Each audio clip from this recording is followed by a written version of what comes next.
نحمده ونصلي على رسوله الكريم اما بعد فاعوذ بالله من الشيطان الرجيم بسم الله الرحمن الرحيم اتل ما اوحي اليك من الكتاب واقم الصلاة ان الصلاة تنهى عن الفحشاء والمنكر ولذكر الله اکبر والله يعلم ما تصنعون وقال تبارک وتعالى اقم الصلاة لدلوک الشمس الى غسق اللیل وقرآن الفجر ان قرآن الفجر کان مشہودا صدق اللہ العظیم۔ محترم اساتذہ کرام اور عزیز طلباء، میری کل کی گفتگو جیسا کہ آپ کو یاد ہوگا حکمت دین کے حوالے سے، یا جو اصطلاح عنوان میں استعمال کی گئی تھی فلسفہ دین کے حوالے سے، نماز کی حقیقت اور حکمت، اس پر مشتمل تھی۔ اس کا خلاصہ یہ تھا کہ حکمت دین کا اولین مسئلہ معرفت رب ہے، اسی کو ہم ایمان باللہ کہتے ہیں، اللہ کو پہچاننا اور ماننا۔ محض ماننا جو کہ صرف اس وجہ سے بھی ہو جاتا ہے کہ کوئی شخص مسلمانوں کے گھر میں پیدا ہو گیا تو جیسے اس کے والدین مانتے ہیں اسی طریقے سے وہ بھی ماننا شروع کر دیتا ہے، تو یقیناً اسلام کے لیے تو جو شرط لازم ہے وہ اس ماننے سے بھی پوری ہو جاتی ہے۔ لیکن اصل میں جو شے انسان کے کردار پر اثر انداز ہوتی ہے، اس کی شخصیت کو ایک خاص رنگ میں رنگ دیتی ہے، جسے قرآن صبغۃ اللہ کہتا ہے، اللہ کا رنگ، اس کے لیے اصل میں جو چیز ضروری ہے وہ اللہ کو پہچاننا ہے، معرفت رب اور ایمان باللہ۔ میں نے عرض کیا تھا کہ اس کے لیے بھی انسان کو تذکر کی ضرورت ہے۔ یہ شے اصلاً فطرت انسانی میں موجود ہے، صرف یاد دہانی اس کے اس ڈورمنٹ کانشسنس کو، وہ شعور کے جو سویا ہوا ہے، خوابیدہ ہے، اسے ایکٹیویٹ کرنا، اور اس کے لیے ذریعہ ہے تذکر بالقرآن، قرآن کے ذریعے سے تذکر، یاد دہانی حاصل کرنا۔ اس کے بعد انسان کا دوسرا مسئلہ اور حکمت قرآنی کا اور حکمت دین کا دوسرا مرحلہ، اسے میں نے 3 حصوں میں تقسیم کیا تھا۔ ایک تو یہ کہ انسان کی فکر، اس کی سوچ، اس کا علم، اس کے نظریات و افکار، یہ صحیح رخ پر پروان چڑھیں، پیش قدمی کریں۔ اس کے لیے بھی ضروری ہے کہ فکر کے ساتھ ذکر موجود رہے، ورنہ یکرخی اس میں آ جائے گی، کجی آ جائے گی۔ مولانا روم اور علامہ اقبال کے اشعار کے حوالے سے میں اسے مزید واضح کر چکا ہوں۔ این قدر گفتیں باقی فکر کن، فکر اگر جامد بوت روح ذکر کن، اور جزب قرآن زیغمی روباہی است، فقر قرآن اصل شاہنشاہی است، فقر قرآن اختلاط ذکر و فکر، فکر را کامل ندیدم جزب ذکر۔ اور اس ذکر کا سب سے مؤثر، سب سے عمدہ، سب سے اعلیٰ، سب سے جامع ذریعہ نماز۔ دوسری ضرورت انسان کے عمل کے درست رہنے کی ہے، عمل کج نہ ہو جائے، اس میں افراط و تفریط نہ ہو، عدم توازن نہ ہو، صراط سوی، درمیانہ راستہ، صراط مستقیم، سیدھا راستہ، قصد السبیل، وہ راستہ جو سیدھا انسان کو اپنے منزل مقصود تک پہنچا دے۔ یہ قرآن مجید کی 3 اصطلاحات ہیں، اس پر انسان کا قدم جمع رہے، ادھر ادھر کی پگڈنڈیوں پر وہ کہیں مڑ نہ جائے، نہ وہ نفس امارہ کے سے مرعوب ہو یا مغلوب ہو، نہ ماحول کے غلط اثرات سے متاثر ہو، نہ جذبات کے کسی طوفانی رو کے اندر بہہ جائے۔ اس کے لیے بھی ضرورت ہے ایک مستقل، زندہ، بیدار، حقیقی تعلق مع اللہ کی۔ اس تعلق مع اللہ کا بھی سب سے بڑا ذریعہ، سب سے اعلیٰ وسیلہ یہ نماز ہے۔ تیسری چیز میں نے عرض کی تھی جو ان سب کا مقصود ہے، اصل میں یہ تمام چیزیں بھی ایک سطح پر آ کر ذرائع کی حیثیت حاصل کر لیتی ہیں، حکمت دین کے اعتبار سے، فلسفہ دین کے اعتبار سے۔ ان سب کا اپنا ایک ہدف ہے اور اپنا ایک مقصود ہے، اور وہ ہے انسان کی روحانی ترقی، جس کے لیے تعبیر میں نے کل کی تھی اس اصطلاح کے حوالے سے جو حدیث نبوی میں آئی ہے، یتقرب الی عبدی بالنوافل وبالفرائض۔ تقرب الی اللہ، اللہ سے قریب ہوتے چلے جانا، اور یہ کوئی مادی قرب کا مسئلہ نہیں ہے، کوئی زمانی یا مکانی فصل ہمارے اور اللہ کے مابین موجود نہیں ہے۔ ہوا معکم اینما کنتم نحن اقرب الیہ من حبل الورید۔ لیکن یہ کہ ذہول، عدم توجہ، دوسری چیزوں میں دل کا لگ جانا اس طور سے کہ پھر محبت خداوندی کے لیے دل میں جگہ نہ رہنا، یہ چیزیں ہیں جو انسان کو اپنے رب سے دور کر دیتی ہیں۔ ورنہ پروردگار کی طرف سے تو ہر وقت ایک دعوت عام ہے کہ ہم تو مائل بکرم ہیں، کوئی سائل ہی نہیں، راہ دکھلائیں کسے، رہنو منزل ہی نہیں۔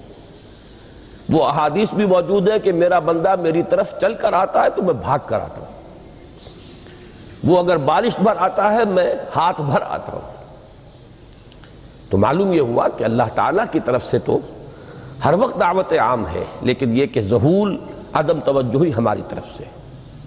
تو اس توجہ الی اللہ اور تقرب الی اللہ کا بھی سب سے اعلیٰ، سب سے عمدہ، سب سے جامع طریقہ اور ذریعہ نماز ہے۔ یہ ہے میری کل کی گفتگو کا خلاصہ۔ اب آج شاید وہ عنوان آج بھی لکھا ہوا سامنے موجود ہو، چونکہ عنوان معین کیا گیا ہے، میں اسی کے حوالے سے بات کروں گا۔ طالبان قرآن اور خادمان دین کے لیے نماز کی خصوصی اہمیت، اور اس پر میں بعد میں، جیسا کہ میں نے کل بھی عرض کیا تھا، تھوڑا سا اضافہ کروں گا۔ طالبان قرآن سے کیا مراد ہے؟ سب سے پہلے اس کو معین کیجئے۔ قرآن کا طالب، اس سے مراد ہے قرآن مجید سے علم صحیح، فہم صحیح اور ہدایت کا اخذ کر سکنا۔ اس کے لیے ذرائع ہیں، قرآن کا پڑھنا، یہ بھی اس کا ایک ذریعہ ہے۔ اس کے لیے ذرائع ہے قرآن پر غور و فکر، سوچ بچار، تدبر، یہ تمام چیزیں ذریعہ بنیں گی۔ اصل مقصود کیا ہے؟ طالب قرآن کا اصل ہدف کیا ہے؟ کیا چاہتا ہے وہ قرآن سے؟ معاذ اللہ طالب قرآن ایک ایسا بھی ہو سکتا ہے کہ جو صرف اس لیے کہ مجھے کوئی پیشہ اختیار کرنا ہے، اس کے لیے قرآن کو حفظ کر رہا ہو یا قرآن کو پڑھ رہا ہو، اس کو اس وقت اپنے ذہن سے نکال دیں۔ طلب قرآن سے صحیح مراد قرآن سے ہدایت اخذ کرنا، قرآن کے ذریعے اپنے فکر کو جلا دینا، اپنی مینٹل فیکلٹیز جو اللہ نے عطا فرمائی ہیں، فکر، سوچ بچار کی جو صلاحیتیں عطا فرمائی ہیں، ان کو پروان چڑھانا صحیح رخ پر۔ گویا کہ بات وہی ہو گئی جو کل میں بیان کر چکا ہوں، فکر انسانی کے صحیح رخ پر آگے بڑھنے اور پیش رفت کا معاملہ۔ اس کے لیے اب نوٹ کیجئے کہ اس ہدایت قرآنی اور صحیح علم و فکر قرآن سے مستفید ہونے کے لیے دو چیزیں شرط لازم ہیں۔ نمبر ایک، تصحیح نیت، جیسا کہ میں نے ابھی اشارہ کیا، علم دین کے حصول کے لیے ایک محرک یہ بھی ہو سکتا ہے کہ کہیں خطیب بننا ہے، امام لگنا ہے. اور اب تو آپ کو معلوم ہے چونکہ ہمارا ملک ایک غالب اکثریت اس کے رہنے والوں کی مسلمانوں پر مشتمل ہے، تو چاہے کوئی حقیقی یہاں پہ اسلامی نظام نہیں آیا، لیکن یہ کہ مساجد میں باقاعدہ اب ائمہ کے خطباء کے گریڈز مقرر ہیں. یہ بھی ایک پروفیشن ہے، یہ بھی ایک پیشہ ہے. یا یہ کہ جیسے کہ حدیث نبوی میں آیا ہے کہ جس شخص نے علم حاصل کیا کہ وہ علماء کی مجلس میں بیٹھ سکے، علماء کی محفل میں بار پا سکے، یا جاہلوں پر ناواقفوں پر روب گانٹ سکے، تو اس کے لیے شدید وعید ہے. گویا کہ وہ اپنا ٹھکانہ جہنم میں بنا رہا ہے. وہی علم کے جس کی بڑی فضیلت ہے، جس کی بڑی اہمیت ہے، جس کے بارے میں یہاں تک فرمایا گیا کہ عالم کے دوات کی سیاہی اور شہید کا خون یہ ہم وزن ہے اللہ کے میزان میں.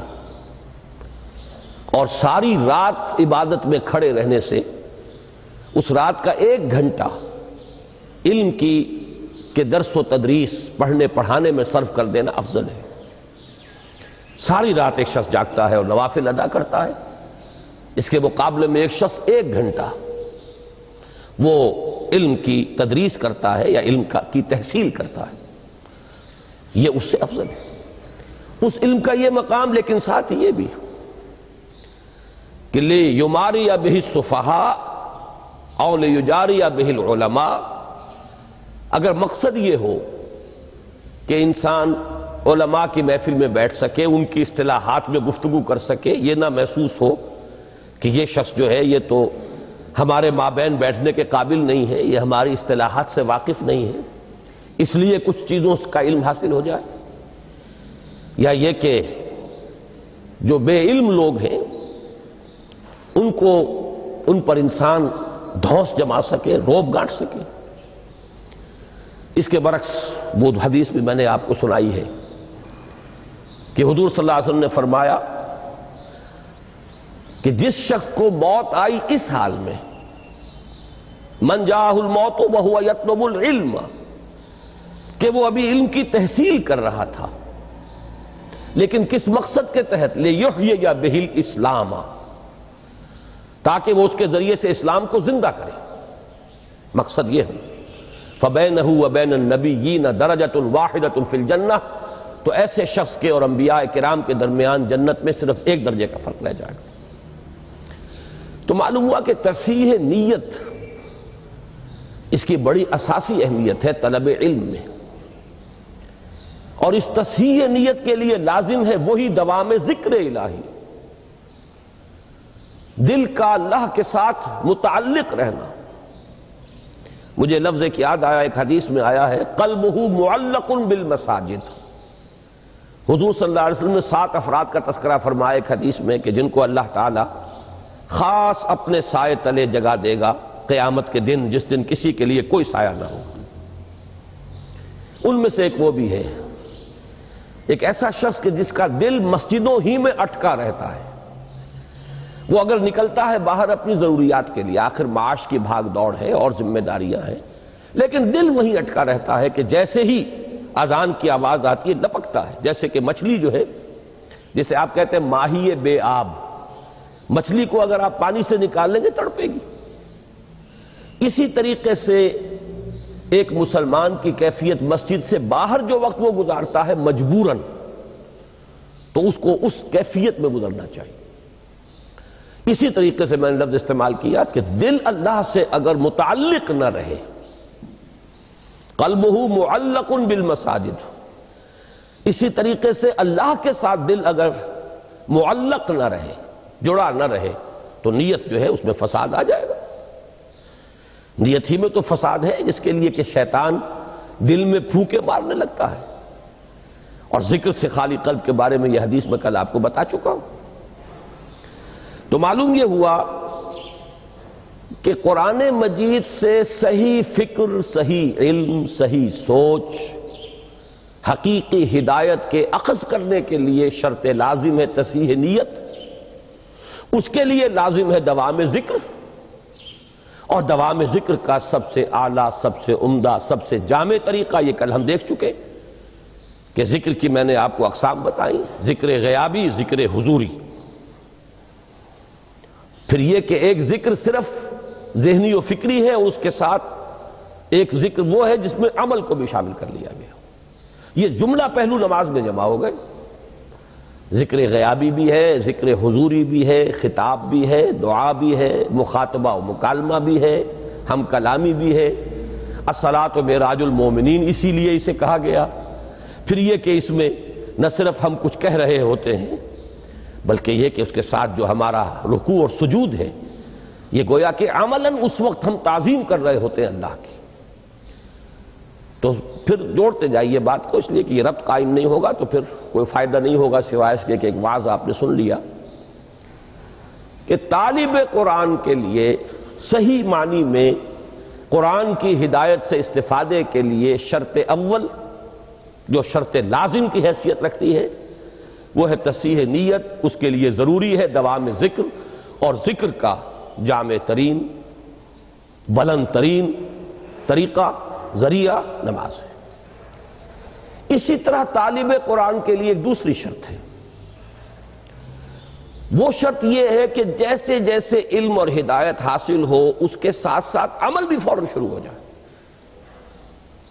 اس میں اگر گیپ واقع ہو جائے گا، ایک بات سمجھ میں آ گئی ہے، ذہن پر منکشف ہو گئی، دل نے گواہی دے دی کہ ہاں بات ٹھیک ہے، دیکھنا تقریر کی لذت کے جو اس نے کہا میں نے یہ جانا کہ گویا یہی میرے دل میں تھا، میری فطرت یہی کہہ رہی ہے، مجھے اپنے اندر سے اسی بات کی گواہی مل رہی ہے. اب ذہن اور قلب کا متفقہ فیصلہ ہو چکا کہ یہ صحیح ہے. اب اگر فوری طور پر عمل اس رخ پر نہ مڑے، اگر موڑنے کی ضرورت ہو، پہلے سے اس پر انسان عامل ہے تو مزید انشراح ہوگا، مزید انبساط ہوگا، مزید اس پر اعتماد پیدا ہوگا، مزید اطمینان حاصل ہوگا. یہی وہ لفظ ہے کہ جو آیا ہے بلند ترین کیفیت کے لیے نفس انسانی کی، نفس مطمئنہ، یا ایتھا النفس المطمئنہ ارجعی الی ربک راضیۃ مرضیہ. تو پہلے سے اس پر عامل ہے تو مزید اطمینان، مزید انشراح پیدا ہوگا. نہیں ہے تو اب اس کی طرف رخ کو موڑنا لازم ہے. یہ نہیں کریں گے تو وہی گیپ شروع ہو جائے گا. لما تقولون ما لا تفعلون، کیوں کہتے ہو جو کرتے نہیں. یہاں سے جو گیپ شروع ہوتا ہے انسان کے فکر و عمل کا گیپ کہہ لیجئے، علم و عمل کا فصل کہہ لیجئے، قول و فعل کا تضاد کہہ لیجئے، یہی ہے کہ جو آگے بڑھ کر یہی وہ روگ ہے، یہی وہ مرض ہے. قرآن مجید میں بار بار آیا ہے فی قلوبہم مرض فزادہم اللہ مرضا. یہ روگ ہے جو ترقی کر کے پھر اس مقام تک انسان کو لے جاتا ہے جو کھلم کھلا اور صریحاً کفر سے بھی اللہ کو زیادہ مبغوض اور ناپسند ہے، یعنی نفاق. اب اس عمل کے لیے بھی یہ کل ہم دیکھ چکے، اس عمل کے لیے لازم ہے وہی تعلق مع اللہ، اور اس کے ذریعہ وہی ذکر دوام، ذکر مدام، اور اس کے لیے اس کی بلند ترین، جامع ترین صورت نماز. اب یہی دیکھیے سورہ بنی اسرائیل کی جو 2 آیات میں نے آپ کو، بلکہ ایک ہی آیت میں پڑھ سکا، دوسری رہ گئی، اس میں اسی کی طرف اشارہ ہے. اقیم الصلاۃ لدلوک الشمس الی غسق اللیل وقرآن الفجر. نماز کو قائم رکھو سورج کے ذرا ڈھلنے سے لے کر رات کے گہرے ہو جانے تک. یہ ہے ایک دوام صلاۃ. یہ آیت جو ہے اس کے الفاظ پر غور کیجئے. قائم رکھو نماز کو لدلوک الشمس الی غسق اللیل. سورج جب نصف النہار پر ہوتا ہے، ذرا سا ڈھل گیا مغرب کی طرف، یہ اس کا دلک ہے دلوک الشمس. اور جب غروب ہو گیا اور اس کے بعد رات تاریک ہو گئی، رات تاریکی کا پردہ خوب گہرا دبیز ہو گیا، تو یہ غسق اللیل ہے. یہاں سے وہاں تک تو نماز کو قائم رکھنا ہے. اس کی کچھ نہ کچھ کیفیت انسان کو محسوس بھی ہوتی ہے ذاتی طور پر، خاص طور پر سردیوں کے موسم میں دن چھوٹے ہوتے ہیں، تو پھر آپ کو معلوم ہے کہ ذرا سا سورج ڈھلا ہے تو ظہر، بمشکل 1 گھنٹہ گزرے گا، 1.5 گھنٹہ عصر، پھر بمشکل 1 گھنٹہ سوا گھنٹہ مغرب، پھر گھنٹہ 1.5 گھنٹہ عشاء۔ اور اس میں جو شخص واقعتاً نماز کا پابند ہو اس کے لیے تو مسجد کی آمد و رفت ہے مسلسل، گویا کہ وہ نماز ہی میں ہے۔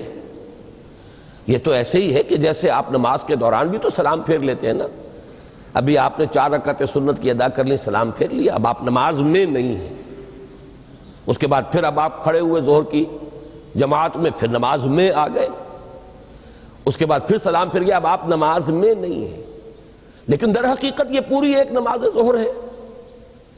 اسی طریقے سے وقفے وقفے سے مسجد سے نکلنا تو ہوا ہے، لیکن یہ کہ بعین ہی اسی تشبیہ کو سامنے رکھیے تو گویا کہ نماز مسلسل قائم رہی ہے دلوک الشمس سے لے کر غسق اللیل تک۔ اقم الصلاۃ لدلوک الشمس الی غسق اللیل وقرآن الفجر۔ خاص طور پر اب فجر کی نماز کا علیحدہ سے تذکرہ کیا گیا۔ اس میں چونکہ طول قنوت یعنی زیادہ دیر تک کھڑے رہنا، لمبی قرات، یہ گویا کہ اس کے لوازم میں سے، اسی لیے صلاۃ الفجر نہیں کہا اسے، وقرآن الفجر، اور التزام رکھو فجر کو قرآن کا، یعنی نماز میں قرآن مجید کو زیادہ سے زیادہ پڑھنا، زیادہ سے زیادہ اس کی تلاوت۔ ان قرآن الفجر کان مشہودا، مشہودہ کے بارے میں کئی تفسیری اقوال ہیں۔ فجر کے وقت کا یہ قرآن کا پڑھنا مشہود ہے، اور مشہود کے ایک معنی یہ ہے کہ قلب حاضر ہوتا ہے، استحضار ہوتا ہے، طبیعت تر و تازہ ہوتی ہے، تکان نہیں ہوتی، کسل نہیں ہوتا، رات بھر آپ نے نیند لی ہے، اب آپ فریش ہیں، تر و تازہ ہیں، تو آپ کے تمام جو قوائے باطنی ہیں، جو آپ کی فیکلٹیز ہیں آپ کے اندر، وہ بیدار ہیں، اور وہ گویا کہ اس کے لیے ریسیپشن جو ہے ان تمام چیزوں کا جو قرآن کے اندر سامنے آ رہی ہیں، اس کے لیے بہترین اور سازگار ماحول ہے۔ یہ بات بھی کہی گئی ہے کہ فجر کی نماز میں وہ فرشتے بھی حاضر ہوتے ہیں کہ جن کی ڈیوٹی رات کے وقت ہوتی ہے، ابھی آف ہونے سے پہلے انہیں فجر کی نماز بھی پڑھنی ہے ساتھ، اور وہ بھی کہ جنہوں نے دن کا چارج سنبھالنا ہے وہ بھی پہلے آ جاتے ہیں، فجر کی جماعت میں وہ شریک ہوتے ہیں۔ بہرحال یہ مختلف اقوال ہیں، لیکن میں اس وقت توجہ دلا رہا ہوں کہ طالب قرآن کے لیے 2 شرطیں، تصحیح نیت اور علم اور عمل، اس میں کسی فرق و تفاوت یا تضاد کا پیدا نہ ہونا، دونوں کے لیے لازمی ہے دوام ذکر، اس کا اہم ترین وسیلہ ذریعہ نماز، اور اس کے ساتھ جوڑیے پہلی بات جو کل میں نے کہی تھی اور آج بھی دہرایا اسے، کہ معرفت رب کے لیے سب سے بڑا ذریعہ جو ذکر مجسم ہے وہ قرآن ہے، تو گویا کہ صلاۃ الفجر کا پروگرام 2 عطشہ ہو گیا۔ اب یہ صرف صلاۃ نہیں ہے بلکہ اس کے ساتھ چیزیں جوڑ دی گئیں، جو مجسم ذکر ہے قرآن، اور جو ذکر کا سب سے زیادہ جامع اور بلند ذریعہ ہے، ان دونوں کو جمع کر دیا گیا۔ وقرآن الفجر ان قرآن الفجر کان مشہودا۔ اور اس سے بھی آگے، یہ تو چونکہ فرض نمازوں کا ذکر آ گیا ہے، ظہر سے عشاء تک اور پھر فجر، لیکن اس سے اگلی منزل بھی ہے، وَمِنَ اللَّيْلِ فَتَهَجَّدْ بِهِ نَافِلَةً لَكَ، اور رات کے ایک حصے میں بھی جاگا کرو اس کے ساتھ، یعنی یہی فجر کا جو پروگرام ہے، اس کو 2 عطشہ سے عطشہ اگر کرنا چاہتے ہو تو اب رات کے ایک حصے میں سے اپنے آرام میں سے کٹوتی کرو اور کھڑے رہو، اور اس وقت خاموشی سے پرسکون انداز میں، جبکہ کوئی اور نہ دیکھنے والا ہے، نہ کسی اور طرح کی ڈسٹربنس ہے، براہ راست ایک رابطہ جو ہے بندے اور رب کے درمیان اسٹیبلش ہو جاتا ہے، اس وقت اسی فجر کی کیفیت کو اس وقت 2 عطشہ بلکہ 3 عطشہ کر کے اس سے استفادہ کرو۔ اس سب کا حاصل کیا ہوا؟ اس سب کا حاصل وہ ہے جو اقبال کے اس شعر میں ہے کہ چوں بجاں در رفت جاں دیگر شود، جاں چو دیگر شد جہاں دیگر شود۔ جب یہ قرآن کسی کے اندر اتر جاتا ہے، اس کے اندر تبدیلی آ جاتی ہے، اندرونی کیفیات، اندرونی احساسات، اندرونی میلانات، اندرونی رجحانات، انہی کو ہم کہیں گے جو اقدار ہیں، جو ویلیوز ہیں، ان میں انقلاب آ جائے گا۔ اور جب یہ انقلاب اندر سے آئے تو پھر یہ نہایت محکم، نہایت پائیدار انقلاب ہوتا ہے، اور بہت پرتاثیر انقلاب ہوتا ہے کہ ایک فرد کے انقلاب سے ایک عالمی انقلاب کا جو پروسیس ہے انیشیٹ ہو سکتا ہے۔ اس جیسے آپ کہتے ہیں کہ چراغ سے چراغ جلتا ہے، دیے سے دیا روشن ہوتا ہے، اسی طریقے سے ایک شخص کے اندر یہ کامل انقلاب، صحیح انقلاب، اب اس انقلابی پروسیس کو جو ہے انیشیٹ کر دے گا، شروع کر دے گا۔ اسی لیے کہا چوں بجاں در رفت جہاں دیگر شود، جہاں چوں دیگر شد جہاں دیگر شود۔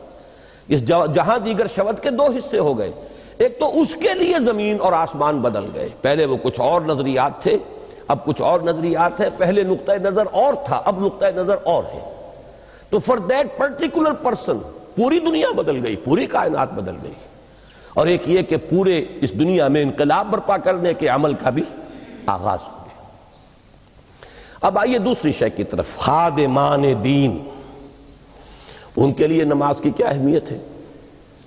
یہاں بھی پہلے ہمیں ڈیفائن کرنا ہوگا خادمان دین سے مراد کیا ہے۔ خدمت دین کسے کہتے ہیں؟ ایک تو آپ اپنے بوڑھے والدین کی بھی خدمت کرتے ہیں، اس میں بھی ایک مجھے دلچسپ واقعہ یاد آ گیا ہے جو مولانا روم نے لکھا ہے حکایت کے پیرائے میں بات کو سمجھانے کے لیے، کہ حضرت موسیٰ ایک دفعہ کہیں سے گزر رہے تھے، انہوں نے ایک گڈریے کو دیکھا، چرواہا، جنگل بیابان میں، تنہائی میں وہ مناجات کر رہا تھا، اللہ سے ہم کلام تھا کہ اے رب اگر تو میرے سامنے آ جائے تو میں تیرے پاؤں دھوؤں، تیرے پاؤں دباؤں، تیرے سر میں سے جوئیں نکالوں، تیرا سر دھوؤں۔ اب ایک تصور یہ تھا اس کا، کوئی ہوگا اس کا کوئی بزرگ، کوئی بوڑھی والدہ، بوڑھا والد، یا کوئی چودھری ہوگا اس کا جو اس سے یہ خدمتیں لیتا ہوگا۔ تو اس کے ذہن میں خدمت کا یہی ایک تصور تھا، تو اپنے اس ذہن کی محدود سی دنیا میں وہ یہی چیزیں آفر کر رہا تھا اللہ کو، کہ اللہ میرے دل میں تو، مجھے وہ شعر یاد آ رہا اقبال کا کہ کبھی اے حقیقت منتظر نظر آ لباس مجاز میں، کہ ہزاروں سجدے تڑپ رہے ہیں میری جبین نیاز میں۔ تو ایک جذبہ ہے، اللہ سامنے ہو، ہم کیا کریں گے؟ ہر شخص جو ہے وہ اپنے ذہن کی سطح کے مطابق ہی سوچے گا کہ وہ کیا کرے گا۔ تو اس غریب نے جو کچھ اس کی ذہنی سطح تھی اس کے مطابق جو ہے وہ اللہ کے ساتھ یہ بات کی۔ حضرت موسیٰ علیہ السلام نے ڈانٹ دیا، یہ کیا کفر بک رہے ہو تم؟ اب وہ اپنی ایک خاص کیفیت میں تھا، اس نے چیخ ماری، کپڑے پھاڑے اور نکل گئے۔ تو اللہ تعالیٰ نے فرمایا حضرت موسیٰ سے، یہ کوئی حدیث نہیں ہے، یہ ایک حکایت ہے، یوں سمجھ لیجئے بات کو سمجھانے کے لیے، کہ اے موسیٰ تم نے کیا کیا؟ میرا یہ بندہ میرے ذہن اور فکر کے مطابق مجھ سے، میرے ساتھ مشغول تھا، مجھ سے ہم کلام تھا، تم نے ہمارا یہ تعلق توڑ دیا۔ تو برائے وصل کردہ نام دی، نہ برائے فصل کردہ نام دی۔ تمہیں ہم نے بھیجا ہے لوگوں کو ہم سے جوڑنے کے لیے، نہ کہ کاٹنے کے لیے۔ بہرحال یہ بات کیوں آ گئی کہ خدمت دین کا کیا تصور ہے؟ اللہ کی کیا خدمت آپ کر سکتے ہیں؟ اللہ کے رسول کی کیا خدمت آپ کر سکتے ہیں؟ اللہ کے دین کی کیا خدمت آپ کر سکتے ہیں؟ اس لیے کہ اللہ اور اس کے رسول کے لیے لفظ نصرت تو قرآن مجید میں آیا، یا ایھا الذین آمنوا کونوا انصار اللہ، اے اہل ایمان اللہ کے مددگار بن جاؤ۔ کما قال عیسی ابن مریم للحواریین من انصاری اللہ، جیسے کہ عیسیٰ ابن مریم نے کہا تھا حواریوں سے، کون ہے میرا مددگار اللہ کی طرف؟ تو نصرت قرآن، نصرت خدا و رسول، یہ تو قرآن کی اصطلاح ہے۔ سورہ حدید میں فرمایا وَلِيَعْلَمَ اللَّهُ مَن يَنصُرُهُ وَرُسُلَهُ بِالْغَيْبِ، اللہ دیکھنا چاہتا ہے کہ کون ہے اس کے وفادار بندے جو اس کی اور اس کے رسولوں کی مدد کرتے ہیں غیب میں ہونے کے باوجود۔ تو یہ نصرت خدا و رسول سے مراد کیا ہے؟ خدمت خدا و رسول سے مراد کیا ہے؟ اس لیے کہ اسی کا نام ہوگا خدمت دین۔ اس میں بھی دو چیزیں، جیسے کہ میں نے عرض کیا تھا کہ طالب قرآن کے لیے دو شرطیں ہیں، تصحیح نیت اور علم اور عمل کے اندر توافق، ہم آہنگی۔ اسی طرح خدمت دین کے دو درجے ہیں. ایک ہے دعوت دین، اللہ کا پیغام لوگوں تک پہنچا دینا، سوئے ہوئوں کو جگانا، نیند کے ماتوں کو ہوشیار کرنا، بھولے اور بھٹکے ہوئے راہی جو ہیں ان کو صحیح راستے کی طرف، ان نشاندہی کر کے صحیح راستے کی انہیں اس راستے کی طرف بلانا. یہ ہے دعوت دین، اللہ کے راستے کی طرف بلانا. ادع الی سبیل ربک بالحکمۃ والموعظۃ الحسنۃ وجادلھم باللتی احسن. بلاؤ اپنے رب کے راستے کی طرف حکمت کے ساتھ اور اچھی نصیحت کے ساتھ، اور کہیں مجادلہ اور جھگڑا بھی کرنا پڑ جائے تو بھی بڑے خوبصورت انداز میں. کوئی ضدی آدمی ایسے بھی ہوتے ہیں کہ جن کے ساتھ ذرا مناظرے کا اور مجادلے کا انداز اختیار کرنا پڑتا ہے، لیکن اس میں بھی تمہاری طرف سے تمہارے طرز عمل میں ظاہر ہونا چاہیے کہ نہایت عمدگی کے ساتھ، خوبصورتی کے ساتھ. تو یہ جو دعوت دین ہے یہ خدمت دین کی پہلی منزل ہے، اور خدمت دین کی دوسری منزل اقامت دین، دین کو قائم کرنا. اسی کو ہم آج کل جو ہے ایک نئی اصطلاح کے حوالے سے تعبیر کر رہے ہیں اسلامی انقلاب. پورے نظام کو بدل دینا. اس کے نظام میں اس وقت جو بھی قائم ہے، جو کجی ہے، اللہ سے دوری ہے، دین سے بعد ہے، ظلم ہے، ناانصافیاں ہیں، استحصال ہے، ان سب کا قلع کما کر کے جیسے کہ ایک فرد اللہ کا بندہ بن جائے، ایسے ہی پورا نظام اللہ کی بندگی میں آ جائے. یہ اقامت دین. اس کے لیے جد و جہد، اس کے لیے محنت، اس کے لیے جان اور مال کا کھپانا، اس کے لیے جہاد بالمال والنفس یا انفاق مال و بذل نفس. اب یہ اصطلاحات ہیں.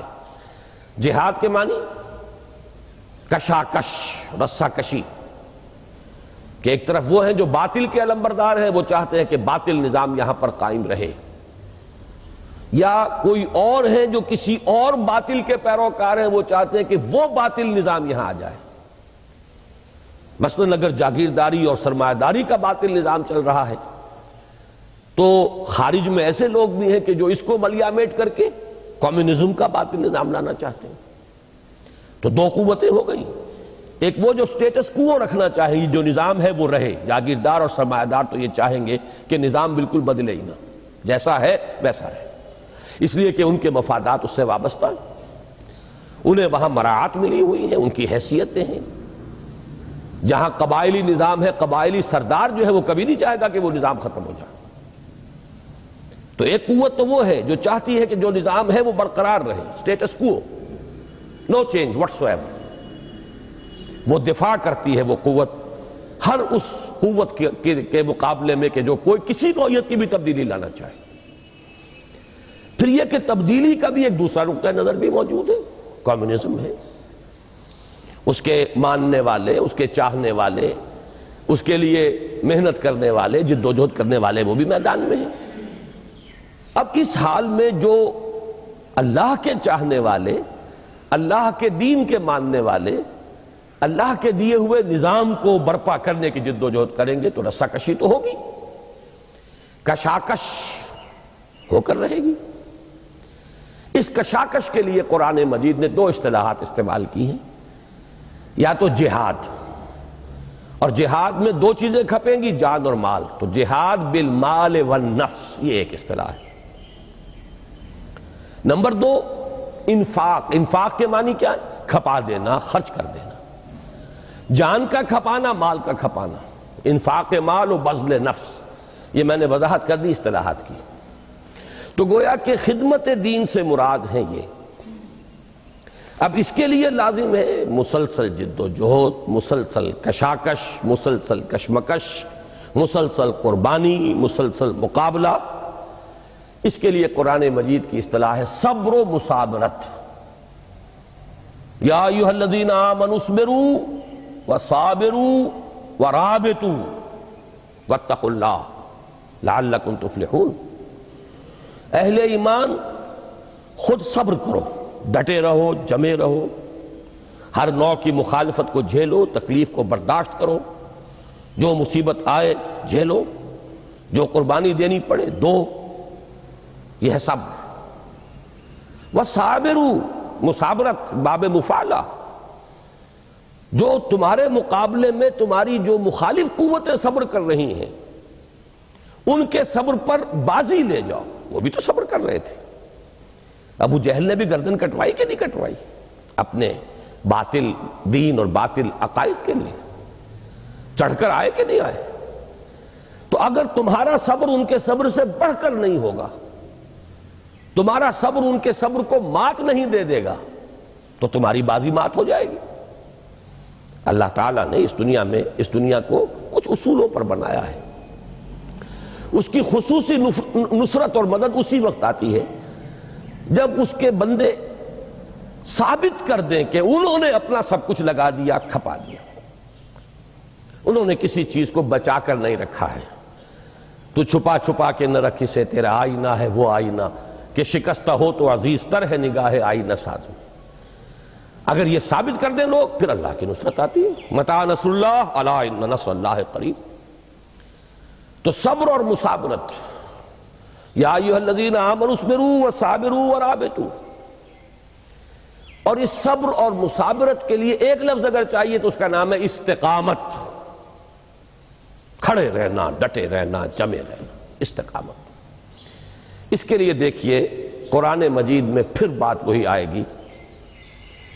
2 مرتبہ تو سورہ بقرہ میں بتایا گیا کہ صبر کہاں سے ملتا ہے، قوت کہاں سے ملے گی، استقامت کے لیے تمہاری سورس آف اسٹرینتھ کیا ہے۔ ایک مرتبہ تو بنی اسرائیل جو سابقہ امت تھی، جو معزول کیے گئے، تو مسلمان امت مسلمہ جو ہے وہ اس منصب پر فائز ہوئی، ان کا قبلہ منسوخ ہوا اور کعبہ جو ہے وہ اب امت مسلمہ کا مرکز اور قبلہ قرار پایا۔ تو جو معزول ہو رہی تھی امت، اس میں سے بھی جو بچے کھچے ایسے لوگ تھے کہ جن میں کوئی حق کو قبول کرنے کی استعداد یا صلاحیت باقی تھی، ایک تو ان سے خطاب کیا گیا ہے سورہ بقرہ کے 5ویں رکوع میں مثبت انداز میں۔ آگے پھر تنقید شروع ہو جاتی ہے، تمہارے اندر یہ خرابیاں ہیں، یہ تمہاری بدعمالیاں ہیں، لیکن 5واں رکوع جو ہے وہ مثبت انداز میں دعوت ہے، جس کا آغاز ہوتا ہے یا بنی اسرائیل اذکروا نعمتی التی انعمت علیکم وانی فضلتکم علی العالمین۔ یا ایھا الذین آمنوا وأوفوا بعہدکم، اپنے عہد کو پورا کرو۔ لیکن یہ کہ اس کا اختتام ہوتا ہے کہ آسان کام نہیں ہے ایک نئی نبوت اور نئی رسالت کو تسلیم کر لینا۔ تعصب پیدا ہو چکا ہے، عصبیت پیدا ہو چکی ہے، اپنی برتری کا احساس پیدا ہو چکا ہے۔ اب ایک امی قوم میں اللہ نے ایک نبی کو کھڑا کر دیا، ان کے پندار کے لیے ایک بہت بڑا چیلنج۔ تو یہ جو مشکل اور کٹھن مرحلہ تھا، اس کو آسان بنانے کے لیے اس رکوع کے آخر میں فرمایا وَاسْتَعِینُوا بِالصَّبْرِ وَالصَّلَاةِ، مدد حاصل کرو 2 چیزوں سے، صبر سے اور نماز سے۔ گویا کہ یہ صبر اور صلاۃ جڑے ہوئے ہیں، یہ باہم لازم و ملزوم ہیں، انسیپریبل ہیں، ان کو ایک دوسرے سے جدا نہیں کیا جا سکتا۔ پھر اب غور سے سنیے، یہ ترتیب ہے۔ اس کے بعد آپ کو معلوم ہے تقریباً 14 رکوعوں میں ایک بہت ہی طویل فرد قرارداد جرم عائد کی گئی ہے بنی اسرائیل پر، جس کی وجہ سے تم معزول کیے جا رہے ہو آج۔ پھر بات آئے گی حضرت ابراہیم کی، خانہ کعبہ کی تعمیر کی، اور پھر تحویل قبلہ کی، اور اس کے بعد اب جو نئی امت اس منصب پر فائز ہوئی، اب اس سے خطاب شروع ہوگا یا ایھا الذین آمنوا استعینوا بالصبر والصلاۃ ان اللہ مع الصابرین۔ پھر وہی بات، اس لیے کہ دین تو ایک ہے، دین کی بنیادی تعلیمات ایک ہے، دین کی حکمت ایک ہے۔ دین کی ظاہری اعمال کی صورتوں میں کچھ فرق ہوا ہے، نماز کی شکل بنی اسرائیل میں کچھ اور تھی، ہمارے ہاں کچھ اور ہے، لیکن یہ ہے کہ جہاں تک حکمت، فلسفے، دین کے مقاصد، دین کی اساسات، دین کی فکری بنیادوں، ان کا تعلق ہے، یہ تو ایک ہی ہے، دین ایک ہی ہے ہمیشہ سے۔ تو دونوں جگہ پر 5ویں رکوع کے اختتام پر واستعینوا بالصبر والصلاۃ وانھا لکبیرۃ الا علی الخاشعین الذین یظنون انہم ملاقو ربہم وانہم الیہ راجعون۔ اور 19ویں رکوع کے شروع میں خطاب اہل ایمان سے، امت مسلمہ سے، یا ایھا الذین آمنوا استعینوا بالصبر والصلاۃ ان اللہ مع الصابرین۔ اس کے علاوہ جو میں نے ایک آیت آج بالکل شروع میں پڑھی تھی، یہ سورہ عنکبوت کی 45ویں آیت ہے، لیکن اس سے زیادہ آسان پہچان جو ہے اس کی، وہ اس حوالے سے ہے کہ 21ویں پارے کی پہلی آیت ہے۔ اس لیے 21ویں پارے کا نام ہی اس سے ہے اتلو، پڑھا کرو۔ اتل ما اوحی الیک من الکتاب واقم الصلاۃ ان الصلاۃ تنہی عن الفحشاء والمنکر ولذکر اللہ اکبر واللہ یعلم ما تصنعون۔ اور یہ سورہ عنکبوت جو ہے نازل ہوئی ہے سن 5 نبوی میں۔ یہ سن 5 نبوی یوں سمجھیے کہ جب وحی شروع ہوئی حضور پر تو اب یہاں سے پہلا سال جو ہے نبوت کا شروع ہو گیا، تو اس کے بعد تقریباً 13ویں سال میں جا کر ہجرت ہوگی، تو وہاں سے سن ہجری شروع ہوگا جو اب 1410 ہے۔ تو یوں سمجھیے کہ 1410 میں ایڈ کیجئے تقریباً 8 برس، تو آج سے 1418 برس جو قمری ہے، اس وقت وہ سورہ مبارکہ نازل ہوئی۔ اور یہ وقت وہ تھا جب کہ مکے میں شدید مصائب اور پرسیکیوشن اور تشدد اور تعذیب سے اہل ایمان کو سابقہ تھا، بری طرح مارا جا رہا تھا صحابہ کرام کو، بالخصوص ایک تو نوجوان جو اپنے بزرگوں کے رحم و کرم پر ہوتے ہیں، ان پر ڈیپینڈنٹ ہوتے ہیں، دوسرے غلام تو ان کی گویا کی ملکیت تھے، جو چاہیں کر گزرے، اپنی اولاد کو کوئی مارتا تو نہیں ہے لیکن غلاموں کو تو وہ ہلاک بھی کر دیتے تھے۔ بلکہ حضرت یاسر اور ان کی اہلیہ حضرت سمیہ دونوں کو شہید کیا ابو جہل نے۔ تو یہ جو شدید دور تھا جس میں کہ صبر اور مصابرت کی بڑی سخت ضرورت ہے، ڈٹے رہنے کا، انسان کے صبر کا بڑا عظیم امتحان تھا، اس وقت یہ آیت نازل ہوئی کہ ان کیفیات میں صبر و مصابرت کے لیے تمہارا سہارا، تمہارے لیے سورس آف اسٹرینتھ، اس کے لیے ذریعہ کیا ہے، ہدایت کیا ہے؟ وہ کئی ہدایات ہیں لیکن اولین ہدایت یہ ہے اتل ما اوحی الیک من الکتاب، پڑھو اس کو جو نازل کی گئی، وحی کی گئی تمہاری طرف کتاب، یعنی قرآن۔ وہ اقیم الصلاۃ، اور نماز کو قائم کرو۔ دیکھیے گویا کہ وہی بات ہو گئی کہ قرآن اور نماز کو جب یکجا کر دیا جائے تو اب یہ دو عطشہ ہو گئے، مجسم ذکر قرآن اور ذکر الہی کا جامع ترین اور بلند ترین ذریعہ نماز۔ جیسے وہاں تھا سورہ بنی اسرائیل کی 2 آیتوں میں اقیم الصلاۃ لدلوک الشمس الی غسق اللیل وقرآن الفجر ان قرآن الفجر کان مشہودا ومن اللیل فتہجد بہ نافلۃ لک۔ صرف یہ کہ یہاں ترتیب جو ہے اس کے برعکس ہے، وہاں پہلے نماز کا ذکر ہے اس کے بعد قرآن کا، یہاں پہلے قرآن کا ذکر ہے اس کے بعد نماز کا۔ اتل ما اوحی الیک من الکتاب واقم الصلاۃ ان الصلاۃ تنہی عن الفحشاء والمنکر۔ یہ نماز بے حیائی کے کاموں سے اور منکر بدی کے کاموں سے روکنے والی شے، بشرطے کہ وہ نماز ہو، وہ محض ایک رسم نہ ہو۔ رہ گئی رسم اذاں روح بلالی نہ رہی، فلسفہ رہ گیا تلقین غزالی نہ رہی۔ اگر وہ نماز شعور کے ساتھ ہے، اپنی تمام باطنی کیفیات کے ساتھ ہے، اپنی تمام ظاہری قیود اور ظاہری جو اس کے آداب ہیں ان کے ساتھ ہے، تو اس کا لازمی نتیجہ یہ نکلے گا، اللہ تعالیٰ فرما رہے ہیں تنہی عن الفحشاء والمنکر۔ گویا کہ انسان کی ذاتی سیرت و کردار کی تعمیر کے لیے بھی یہی نماز سب سے بڑا ذریعہ ہے۔ وَلَذِكْرُ اللَّهِ اکبر، یہ آیت بڑی عظیم ہے۔ اللہ کا ذکر بہت بڑی شے ہے، سب سے بڑی شے ہے۔ یہ گویا کہ کل جو کچھ میں نے عرض کیا تھا اور آج جو میں نے آغاز میں اس کا خلاصہ دہرایا ہے، یہ اس کا گویا کہ نہایت جامع الفاظ میں اللہ تعالیٰ کی طرف سے اس کی تعبیر ہے۔ اللہ کا ذکر سب سے بڑی شے، اس لیے کہ حکمت کا پہلا مرحلہ، پہلا مسئلہ معرفت رب، اس کے لیے تذکر بالقرآن، اس کا دوسرا مرحلہ فکر صحیح کی پیش قدمی اور پیش رفت، اور عمل صحیح کا برقرار رہنا، اور روحانی ترقی۔ اس کے لیے ضروری دوام ذکر، اور ذکر کی بلند ترین اور جامع ترین صورت نماز۔ اس اعتبار سے والا ذکر اللہ اکبر، اللہ کا ذکر سب سے بڑی شے ہے۔ واللہ یعلم ما تصنعون، اور اللہ خوب جانتا ہے جو کچھ کہ تم کر رہے ہو۔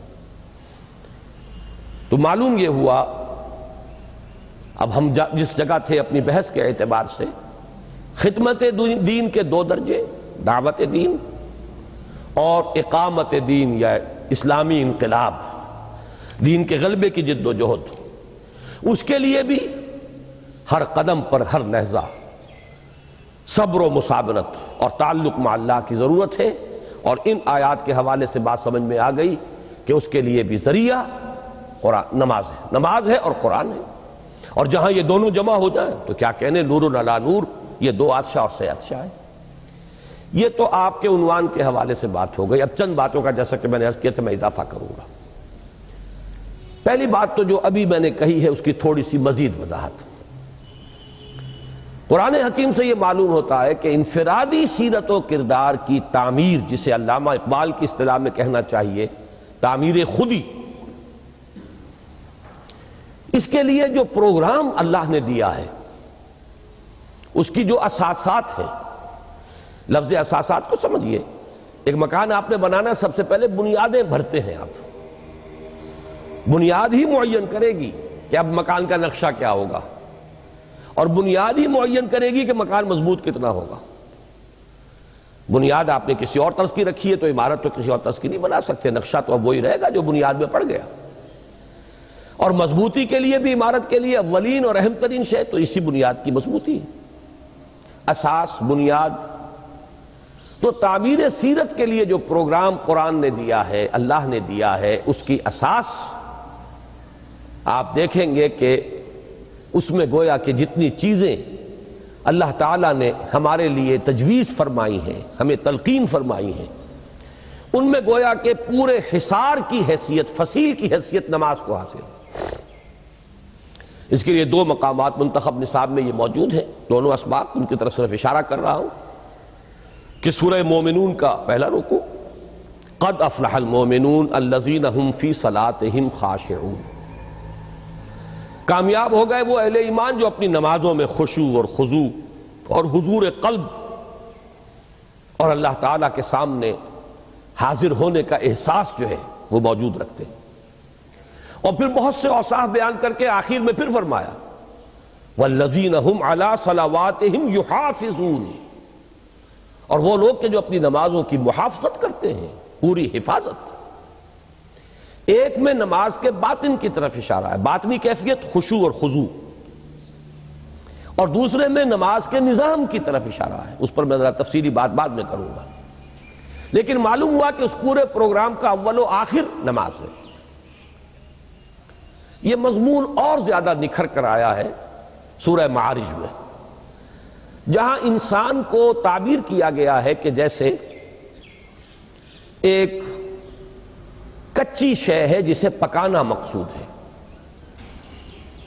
ان الانسان خلق ہلوعا، انسان اپنی خلقت کے اعتبار سے، سرشت کے اعتبار سے تھڑ دلا ہے، کمزور ہے، کم ہمتا ہے۔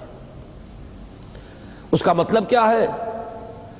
اذا مسہ الشر جزوعا واذا مسہ الخیر منوعا، کوئی تکلیف آتی ہے تو چیختا پکارتا ہے، نالا و شیون، فریاد، یعنی تحمل نہیں ہے، برداشت نہیں، جھیلنے کی صلاحیت اور استعداد نہیں۔ اور کچھ مل گیا مال تو پھر بڑا روک روک کر رکھتا ہے، اب بخل ہے، بخیل بن گیا ہے، کسی اور کو اس سے کوئی فائدہ نہ پہنچ جائے۔ یہ ہے انسان کے تھڑ دلے پن کی، جو اس کی سرشت کے اعتبار سے، اس کی خلقت کے اعتبار سے، اس کی طبیعت کے اعتبار سے اس میں خامی ہے۔ اس خامی کو اب پختہ کرنا ہے، اسی کا نام تعمیر سیرت ہے۔ بقول علامہ اقبال کے خام ہے جب تک تو ہے مٹی کا ایک انبار، تو پختہ ہو جائے تو ہے شمشیر بے زنہار تو۔ اس خام ہی کو تو پختہ کرنا ہے نا، یہ مسے خام جو ہے اسی کو آپ نے اب بنانا ہے، جو کچھ بنانا ہے اسی کو سونا بنائیں گے۔ لہذا اس کا پروگرام شروع ہوا تو یہاں بھی آپ دیکھیں گے کہ اس تعمیر سیرت یا تعمیر خودی یا انسانی شخصیت کی پختگی اور میچورٹی اور استحکام کے پروگرام میں پہلے الذین هم علی صلاتہم یحافظون، جی دائمون، الذین هم علی صلات الا المصلین، بلکہ زیادہ توجہ کے قابل یہ لفظ ہے کہ یہاں تو گویا کہ مومن اور مصلی، نماز پڑھنے والا، یہ ہمارے پنجاب کے دیہات کا مصلی نہیں، غریب جسے کہ آپ بہت بنظر استحقار دیکھتے ہیں۔ مصلی تو بہت بڑی بات ہے قرآن مجید کی روح سے، کہ اس تھڑ دلے پن سے نجات کون پا سکتے ہیں؟ الا المصلین الذین هم علی صلاتہم دائمون، جو اپنی نمازوں پر مداومت کرتے ہیں، پابندی۔ میں نے جیسا کہ عرض کیا تھا اس کا مجھے اگلی اپنی گفتگو کے حصے میں ذکر کرنا ہے مزید۔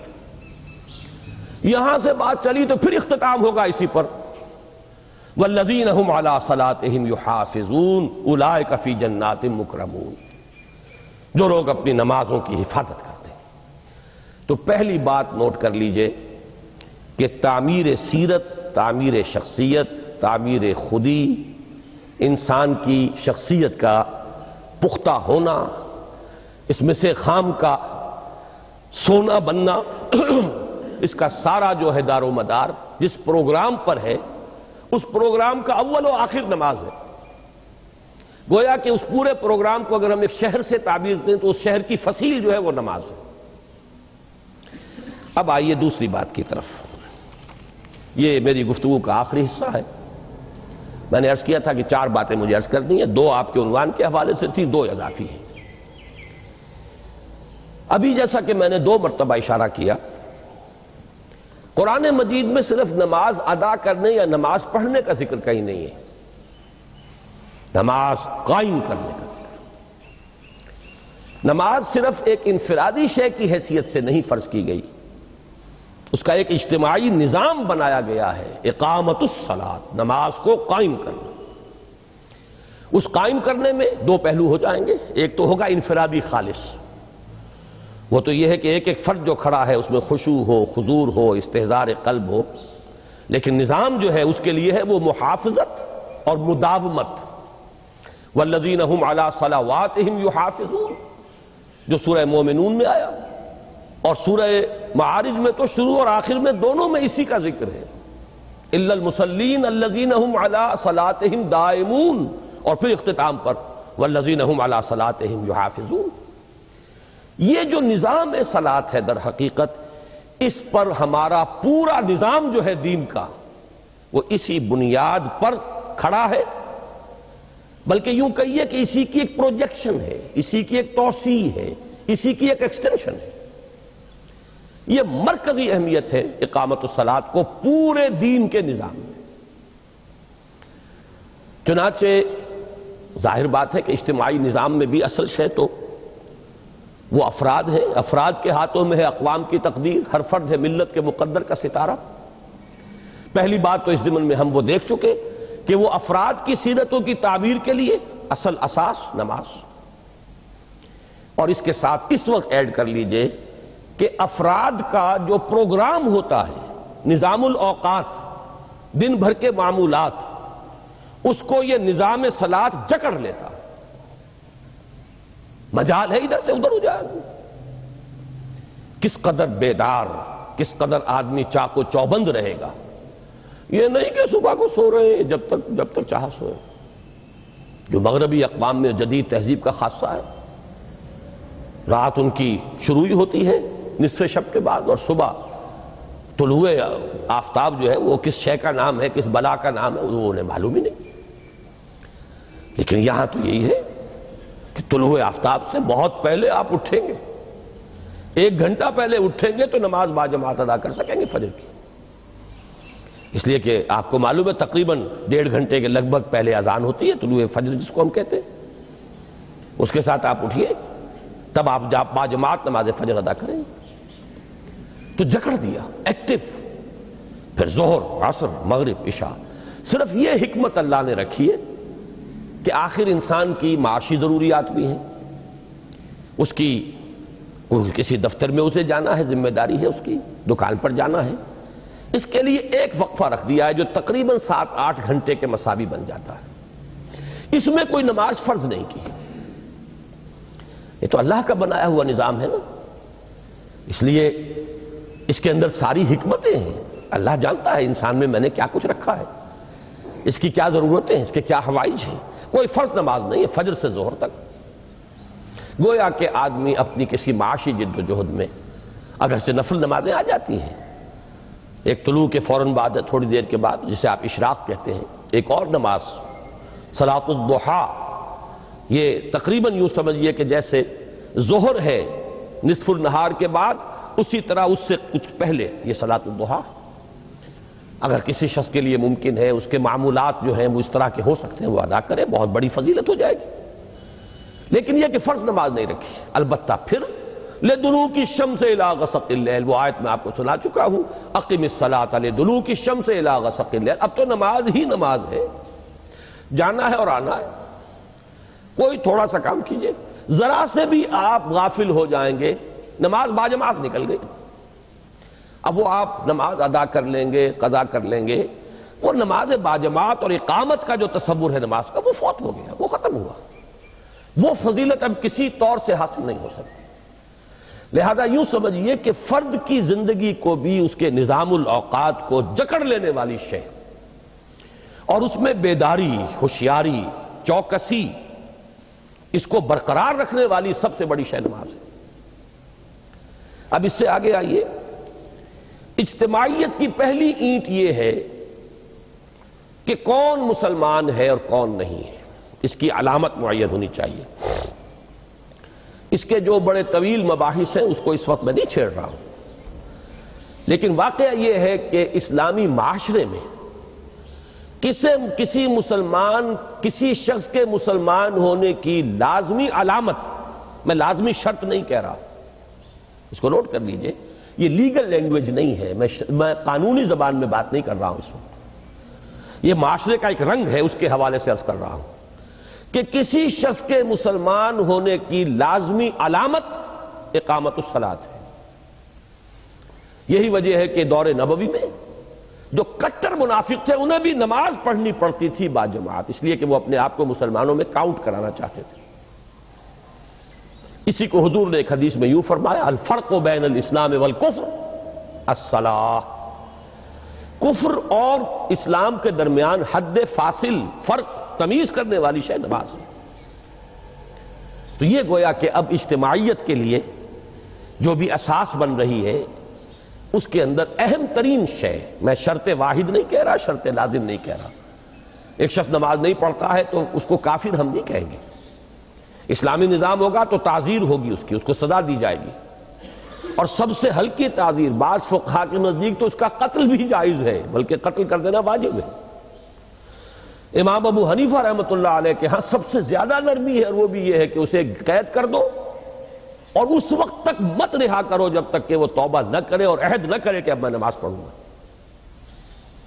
اور منکر صلاۃ تو بہرحال سب کے نزدیک کافر ہے، یہ تو میں بات اس کی کر رہا ہوں جو انکار نہیں کرتا لیکن پڑھتا نہیں۔ تو معلوم یہ ہوا، پہلی بات جو میں نظام کے حوالے سے بات کر رہا ہوں، پہلی بات یہ کہ افراد کی بھی تعمیر سیرت کا اساسی پتھر، کارنر سٹون، فاؤنڈیشن کا وہ نماز، پھر افراد کے نظام الاوقات کو جکڑنے والی شے، انہیں بیدار اور چوکس رکھنے والی شے اقامت الصلاۃ، پھر افراد جب معاشرے کی شکل اختیار کرتے ہیں تو اس کی سب سے بڑی علامت، سب سے بڑا شعار نماز، الفرق بین الاسلام والکفر الصلاۃ۔ اب تیسری چیز دیکھیے، اسلام کا ایک بہت بڑا، اسلامی معاشرے کا ایک بہت بڑا امتیازی وصف ہے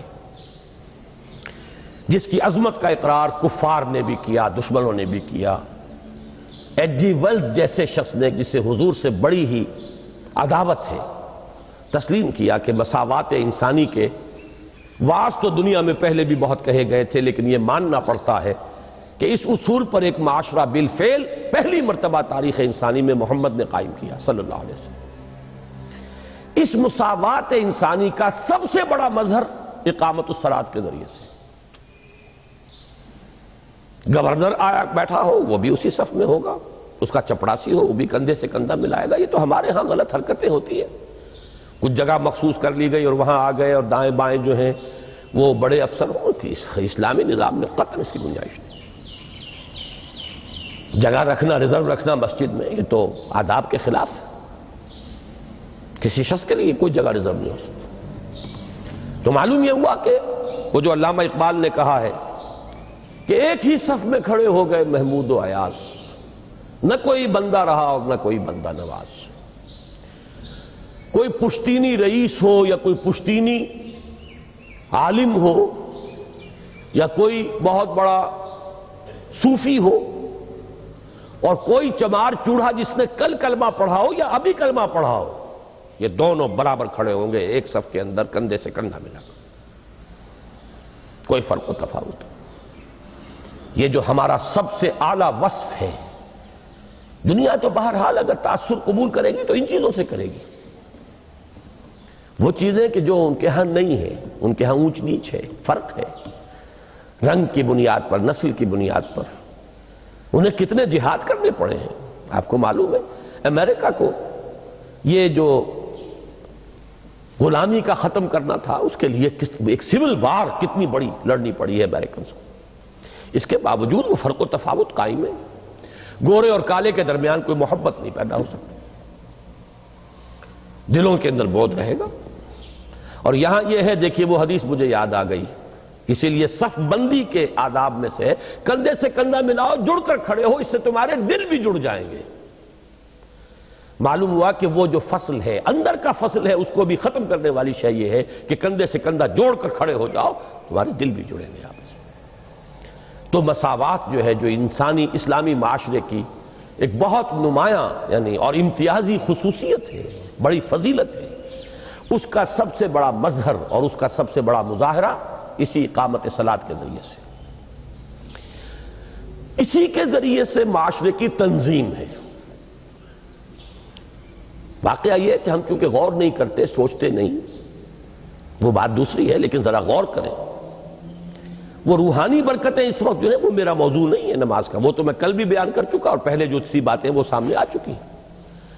طالبان قرآن اور خادمان دین کے لیے اس کی جو خصوصی اہمیت ہے وہ بیان ہوتی۔ اس وقت تو ہم اجتماعی نظام کے بارے میں بات کر رہے ہیں، اس میں کتنی پیوٹل پوزیشن ہے نماز کی اور اقامت صلاۃ کی۔ اس میں تیسری بات میں عرض کر رہا ہوں کہ تنظیم معاشرہ، آرگنائزیشن آف دی سوسائٹی، ہر محلے کے لوگ، چھوٹی آبادی ہے اس کے لوگ 5 مرتبہ دن میں جمع ہو رہے ہیں۔ اگر دور جا کر کام کرتا ہے کوئی شخص، تب بھی کم سے کم وہ 4 نمازیں تو اس محلے کے اندر مسجد میں ادا کرے گا۔ ظہر میں نہ پہنچ پائے، چلیے عصر میں بھی نہیں پہنچ پایا کوئی، فجر، مغرب اور عشاء، اور اسی میں آپ کو معلوم ہے کہ قرات جو ہے وہ جہری ہے، بلند آواز سے قرآن پڑھا جاتا ہے۔ اس کا معلوم ہوا کہ ایک فضیلت خصوصی ہو گئی ان نمازوں کی۔ اس میں تو تنظیم ہو رہی، کون ہے کون نہیں ہے، کیوں نہیں ہے، کیا وجہ ہے؟ کوئی بیمار ہو گیا ہے، کسی کو کوئی اور کوئی عذر لاحق ہو گیا ہے، اس کی ایک تشویش، اس کا ایک خیال، اس کا ایک احساس، کوئی مسلسل غیر حاضر ہے تو اس کے بارے میں اور تشویش، کہ معلوم ہوتا ہے کہ یہ دین سے کوئی بہت دور جا رہا ہے، منافقین کی فہرست کے اندر اس کا نام کہیں درج ہونے لگا ہے۔ یہ سارا معاملہ جو ہے محلے کی نماز۔ پھر ہفتے میں ایک بار ایک بڑی آبادی، جامع مسجد، جامع مسجد کے ساتھ اب ایک بڑی آبادی کے لوگوں کی تنظیم ہو گئی۔ وہ بھی ہمارے یہاں بدقسمتی سے اس وقت نہیں، اب تو ہر مسجد جامع مسجد بن گئی، حالانکہ یہ صحیح نہیں۔ چھوٹی چھوٹی مسجدوں کے اندر جمعے نہیں ہونے چاہیے۔ یہ ٹھیک ہے کہ پورے شہر کی ایک جامع مسجد تو اب نہیں ہو سکتی، 50-60 لاکھ آدمیوں کے لیے ایک جامع مسجد تو نہیں ہو سکتی، لیکن آج کل یوں سمجھیے کہ یہ جو ہمارے محلے یا فلاں کالونی اور فلاں یہ ٹاؤنز جو بنے ہوئے ان میں سے تو ایک تو ہونا چاہیے نا. ماڈل ٹاؤن میں تو ایک جمعہ ہو سکتا ہے, کوئی ایسی بات نہیں ہے کہ ناممکن ہو. یا ماڈل ٹاؤن کے ہر بلاک میں تو ایک ہو. چلیے, یہ تو نہیں کہ ایک ایک بلاک کے اندر 3-3 4-4 مسجدیں, ہر جگہ جمعہ ہو رہا. تو یہ جمعے کے نظام سے ایک بڑی آبادی جو ہے وہ جمع ہوتی ہے. پھر عیدین میں اس سے بڑا ایک نظام ہے, اور حج کے موقع پر پوری عالمی سطح پر جو مسلم برادری ہے اس کا ایک اجتماع ہے. تو یہ بھی ایک اضافی فائدہ ہے اس اقامت صلاۃ کا. اس میں پورا معاشرہ چاق و چوبند ہے, ہر ایک فرد کے بارے میں احساس ہو رہا ہے. اور اس کے ساتھ ابھی میں آپ سے عرض کر دوں, 2 چیزیں اور وابستہ کرتی ہیں اسلام میں.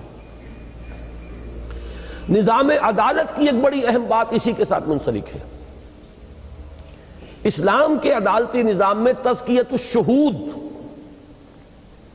ہر ایرے غیر نتھو خیرے کی گواہی وہاں قبول نہیں ہو سکتی.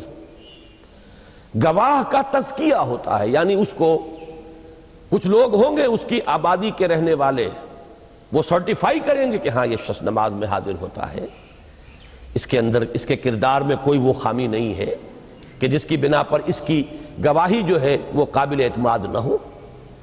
اور تزکیۃ الشہود کے اندر اہم ترین اور پہلی بات جو ہے وہ یہی نماز کی پابندی. تو گویا کہ اقامت صلاۃ کے ساتھ آپ کا نظام عدل بھی وابستہ ہو گیا. اس سے بھی اہم تر بات, اسی سے امام الہند شاہ ولی اللہ دہلوی رحمۃ اللہ علیہ نے اسلام کے نظام اراضی کو مستنبط کیا ہے. زمینداری کا کیا نظام ہے اسلام کا, اس میں کیا احکام ہے. پہلی بات یہ کہ مسجد یہ وقف ہے, کسی کی ملکیت نہیں. اور حضور نے فرمایا میرے لیے پوری زمین مسجد بنا دی گئی. گویا کہ زمین پوری کی پوری وقف ہے اللہ کے لیے, یہ کسی کی ملکیت نہیں. یہ ذرا ٹیڑھا مسئلہ ہے, تفصیل میں نہیں جاؤں گا, اس وقت میں گنوا رہا ہوں. آپ کے ذہنوں میں سوالات اٹھ جائیں گے, پھر اس سے مطالعے کے لیے ایک تحریک پیدا ہوگی, جذبہ ابھرے گا, سوچیں گے, غور کریں گے. پہلے کوئی بات معلوم ہو تو پھر اس سے سوالات ابھرتے ہیں, اور سوالات کے لیے جب انسان ان کے حل کے لیے کوشاں ہوتا ہے تو علم آگے بڑھتا ہے. اسی طریقے سے علم کی پیش قدمی ہوتی ہے. نمبر 2, اسی سے مستنبط کیا گیا ہے کہ جیسے نماز کی جگہ پر جو شخص آ کر بیٹھ گیا اسے کوئی وہاں سے اٹھا نہیں سکتا. یہ نہیں کہ اب بڑا چودھری آ گیا تم ہٹ جاؤ, یا فلاں صاحب آ گئے پہلی صف خالی کر دو, ختم. الاقدم و فالاقدم, جو پہلے آیا اسی کا حق ہے. اسی پر ہے بنیاد اس کی کہ بنجر زمین, بے آباد زمین, جو شخص آباد کر لے وہ اسی کے پاس رہے گی.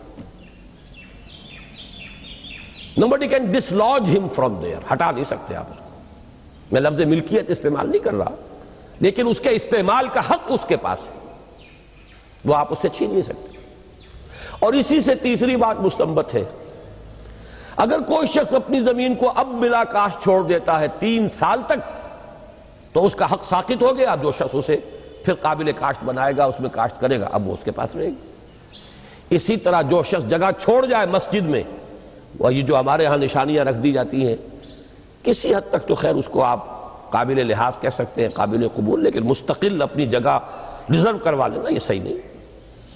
آپ جا رہے ہیں تو پھر اب جو جگہ آپ کو ملے وہاں کے بیٹھے. اب میں آخری بات کہہ رہا ہوں, اسلام کے پورے نظام حکومت کو اس کے ساتھ وابستہ کیا گیا. یہ جو علامہ اقبال کا شعر ہے کہ جدا ہو دین سیاست سے تو رہ جاتی ہے چنگیزی, دین اور سیاست کی وحدت, دین اور ریاست کی وحدت, ان کا انضمام, ان کا جڑ جانا, ان کا پیوست ہو جانا, وہ کس حوالے سے ہے؟ حکومت کا نظام ہے, جو صدر مملکت ہے, جو خلیفہ ہے, وہی خطیب ہوگا اس شہر کی بڑی مسجد. خطبے کو نظام حکومت سے وابستہ کیا گیا ہے. یہ جو آج ہمارا نظام ہے یہ اس لیے کہ اسلامی نظام نہیں ہے, درہم برہم ہے, ورنہ کسی مسجد میں خطبہ کوئی شخص اپنی آزاد مرضی سے نہیں دے سکتا. خطیب حکومت کی طرف سے معین اور مقرر ہوگا, اس لیے کہ خطابت در حقیقت, جمعے کی خطابت, it's a part and parcel, an integral part of the government. یہ نظام حکومت کا جز ہے. آپ نماز عام جو ہے وہ آپ مسجدیں بنا لیں اور نمازیں جو ہیں محلوں میں ادا کریں، کوئی حرج نہیں ہے، وہاں خطبہ نہیں ہوگا۔ خطبہ جہاں ہوگا وہاں حکومت کا معاملہ شروع ہو جائے گا، اور جو بھی وہاں کا سربراہ ہے جس لیول پر، کوئی گرداوری کا حلقہ ہے تو وہ گرداور قانون گو جو ہوگا وہ وہاں نماز پڑھائے گا۔ اگر آپ اس سے چھوٹے آتے پٹواری کے حلقے کو یونٹ قرار دیتے تو پٹواری نماز پڑھائے گا وہ۔ اسی طریقے سے اوپر چلتے جائیے، تحصیل کا ہیڈ کوارٹر ہے تحصیلدار پڑھائے گا، ضلع کا ہیڈ کوارٹر ہے ڈپٹی کمشنر جو ناظم ضلع ہے وہ پڑھائے گا، جمعے کی نماز کی امامت بھی اور خطابت بھی۔ پروونشل کیپٹل ہے گورنر آئے گا، اور پورا وہ دارالسلطنت ہے اور دارالخلافہ ہے تو خلیفہ وقت جو ہے وہاں کا خطیب ہوگا۔ اس طریقے سے ان چیزوں کو اس طرح انٹیگریٹ کیا گیا ہے کہ پورے اسلامی نظام کو گویا کہ اس نظام صلاۃ کے ساتھ وابستہ کر دیا۔ اسی لیے میں نے کہا تھا کہ نماز کا ایک ہے وہ باطنی پہلو، انفرادی پہلو، جس پر بڑی تفصیل سے گفتگو ہو گئی تھی، انسان کے کردار، تعمیر سیرت، روحانی ترقی، فکر صحیح کا ارتقاء، یہ سب جو ہے اس کے لیے اس کی اہمیت۔ لیکن یہ نظام کے جملہ پہلو جو ممکن ہو سکتے، میں نے ان سب کو آپ کے سامنے ایک ایک کر کے بیان کر دیا کہ یوں کہا جا سکتا ہے کہ در حقیقت نیوکلیس ہے نماز، اقامت الصلاۃ، نظام صلاۃ، اور اس کی ایکسٹینشن ہے، اسی کی توسیع ہے۔ جیسے پہیے کا جو مرکز ہوتا ہے اس سے مختلف جو ہے وہ لکڑیاں چلتی ہیں اور اس کے اس گھیرے کی طرف، اس طریقے سے اجتماعی زندگی کے ہر گوشے کو یہ گویا کہ اینکر ہے، یہ لنگر ہے جس کے ساتھ یہ پورا جہاز جو ہے اسلام کے نظام اجتماعی کا وہ منسلک ہے۔ یہی وہ بات تھی جس کے حوالے سے اقبال نے وہ شعر کہے تھے، اور اسی کے پر میں اپنی آج کی گفتگو ختم کر رہا ہوں۔ ہمارا جو اس وقت کا نظام ہے اور یہ جو نمازیں ہیں اور امام ہیں اور خطیب ہیں، اس پر بڑی صحیح اگرچہ ذرا تلخ انداز میں پھپتی چست کی تھی علامہ اقبال نے، ہے بڑی صحیح، ویری ایکیوٹ آبزرویشن اور صحیح ترین تعبیر۔ قوم کیا چیز ہے، قوموں کی امامت کیا ہے، اس کو کیا جانیں، کیا سمجھیں یہ بیچارے دو رکعت کے امام۔ ہم نے جس طرح ڈیگریڈ کیا ہے، ایک علیحدہ نظام بنا دیا، پورے نظام زندگی سے اس کا کوئی تعلق ہی نہیں، اب اس کی امامت ہے، وہ ایک اپنی جگہ پر پروفیشن بن گیا، وہ بھی ایک پیشہ ہے۔ تو قوم کیا چیز ہے، قوموں کی امامت کیا ہے، اس کو کیا سمجھیں یہ بیچارے دو رکعت کے امام۔ تو امامت تو یہ تھی جو میں نے آپ سے عرض کی ہے، حضور اپنے زمانے میں خود تھے خطیب اور امام، پھر ابو بکر، عمر، عثمان، علی یہ خطیب تھے اور مرکزی جگہ پر یہ تھے، گورنرز تھے ہر جگہ پر، وہ تھے خطیب اور امام۔ تو اس طریقے سے دین اور دنیا اور سیاست اور مذہب اور دین اور ریاست، ان دونوں کو جوڑ دینے والی شے جو ہے وہ یہ نماز کا نظام ہے۔ اللہ تعالی ہمیں اس صلاۃ کی اصل حقیقت پر متنبہ کیے رکھے۔ جو باتیں بھی کل اور آج سامنے آئی ہیں اور مزید جو بھی پروگرام ہیں ان کے ذریعے سے آپ کو علم میں جو اضافہ ہو رہا ہے، اللہ تعالیٰ اس پر فوری طور پر عمل پیرا ہونے کی توفیق عطا فرمائے۔ اقول قولی ھذا واستغفر اللہ لی ولکم ولسائر المسلمین والمسلمات۔ جی میں دیتا ہوں، ابھی میرے 15 منٹ رہتے بیچ میں۔ اچھا